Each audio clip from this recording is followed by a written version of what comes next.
Hello guys, nandito na naman ako at ito pag-usapan lang natin itong napanood kong press con na naman. Press con na naman itong si anong pangalan nito? Attorney Balingod, no? Parang ngayon lang uli ito umultaw. Isang supporter ni Fentaboy, isang didilis. Itong si Balingod. At ito may press con na naman. At may mga kasama pa raw siyang mga retired Marines at nagpapatunay patungkol sa mga mali-maletan delivery daw. Ito raw yung mga na-involve. Gawa-gawa kwento na naman. What the heck talaga naman, oh. Siyempre, ang ini-implicate nila rito walang iba kundi si Kong Martin Romualdez at siyempre idadawit rin nila si PBBM. Itong mga bobo naman, kabubuan na itong mga ito, kung yan ba naman ay ginawa ninyo nung naghahain ng impeachment itong sila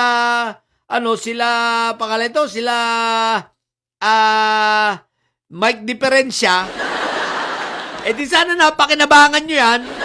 Hindi yung ngayon nyo ilalabas. Sa bagay, timing, coincidence, no?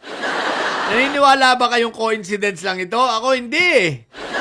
Ang paniwala ko rito, intentional talaga to, no? Intentional ito to divert itong mga attention ng taong bayan. You know why?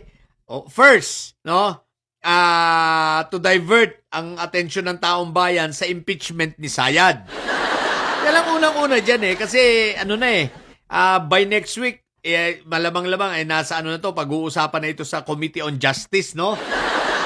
So, diversionary tactics ito. Isipin mo, kung talagang tunay ito, bakit hindi nila nilabas nung nagsampa ng impeachment sila Mike Diferensya? Kaya lang, yun nga lang, walang mag-endorse.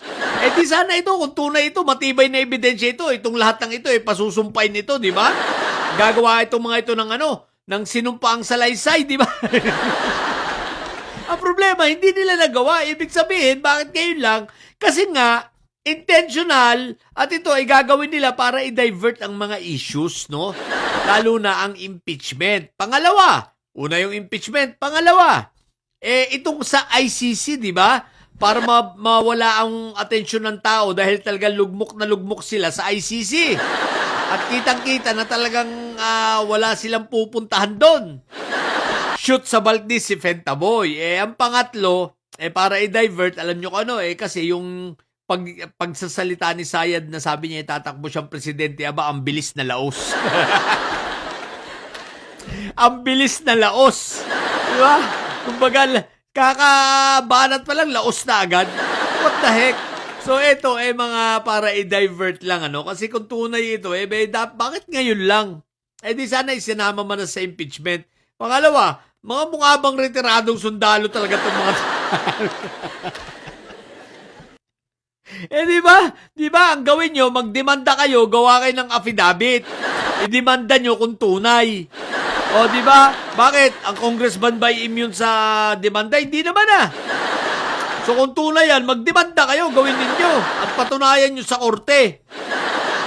O, dami nyong witness. What the heck? Very obvious ang galawang bulok. Desperado na talaga yung mga may sayad, Kung ano-ano na lang mga pinaggagawa sa buhay para mga ma-divert lang ang usapin, Halatang takot na takot sa impeachment. Okay? So, ilang. Wala itong mga ito. Kalokohan itong mga ito. Si Baligod pala, wala namang moral integrity. Sige na, sa mga bobong didilis yan at may sayad na ang tatay nyo ay karton, manatili kayo mga bobo at may sayad sapagkat ang may sayad ay laging high blood. Bye!